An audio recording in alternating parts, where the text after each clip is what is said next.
ایک انہوں نے پوچھا کہ قرب الہی کے حصول کے یا تحصیل کے لیے یکسوئی کیسے حاصل کریں؟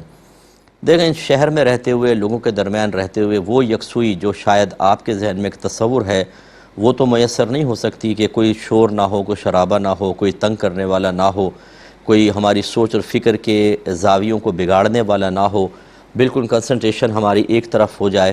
یہ تھوڑا سا مشکل ہے، بلکہ اس دور میں بہت ہی مشکل ہے، کیونکہ ہر ایک کی الگ الگ ذمہ داریاں، اور آپ بچی ہیں خاص طور پر، بچیوں کی الگ گھر کی ذمہ داریاں ہوتی ہیں، خاص طور پہ سسرال جانے کے بعد ایک اور مسئلہ ہوتا ہے۔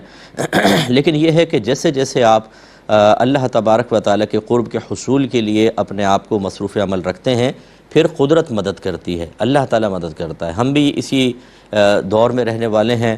میں یہ دعویٰ نہیں کرتا ہوں کہ مجھے قرب الہی حاصل ہو چکا ہے، سعی اور کوشش اپنے اکابرین کی تعلیم کی روشنی میں کوشش جاری رہتی ہے، اور اس کے لیے آدمی لائعمل اختیار کرتا ہے۔ سب سے پہلے فضولیات کو آپ کو چھوڑنا چاہیے، سب سے پہلے فضول دیکھنا، فضول سوچنا، فضول سننا، فضول بولنا، فضول پڑھنا، جس کا دنیا اور آخرت کا کوئی فائدہ نہیں ہے، ان چیزوں سے اپنی جان چھڑائیں۔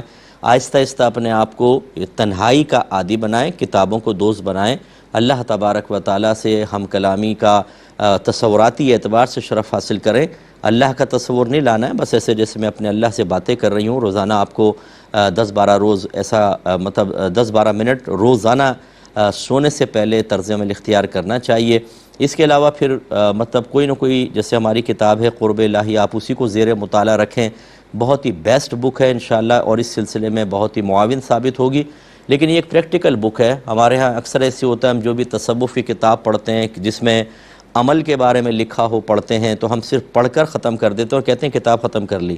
یہ کتاب ختم کرنا ہمارا کمال نہیں ہے، بلکہ پڑھنے کے بعد اپنا احتساب، اچھی چیزیں جو قابل عمل چیزیں ان کو اپنے اندر پیدا کرنا، نافذ کرنا، اس پر عمل کرنا، جو برائیاں ہمیں نظر آئیں ان برائیوں کو ختم کرنا، اور پھر اللہ کی طرف متوجہ رہنا، یہ تمام چیزیں ہوتی ہیں۔ تو انشاءاللہ آہستہ آہستہ یکسوئی بڑھتی ہے، دنیا سے دل ہٹتا ہے، مخلوق سے ہٹتا ہے، گناہوں سے ہٹتا ہے، اور اللہ کی طرف مائل ہوتا ہے۔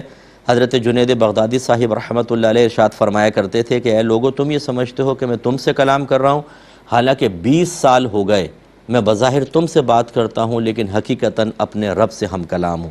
پھر یہ صورتحال ہو جاتی ہے کہ ہم وقت ذہن اللہ کی طرف ہوتا ہے، قلب اللہ کی طرف ہوتا ہے، جسم اور ظاہر بظاہر مخلوق کے سامنے ہوتا ہے۔ اللہ تعالیٰ آپ سب کو بھی اور آپ کی برکت سے اللہ تعالیٰ مجھے بھی یہ توفیق عطا فرما دے۔ ہمت نہ ہاریں،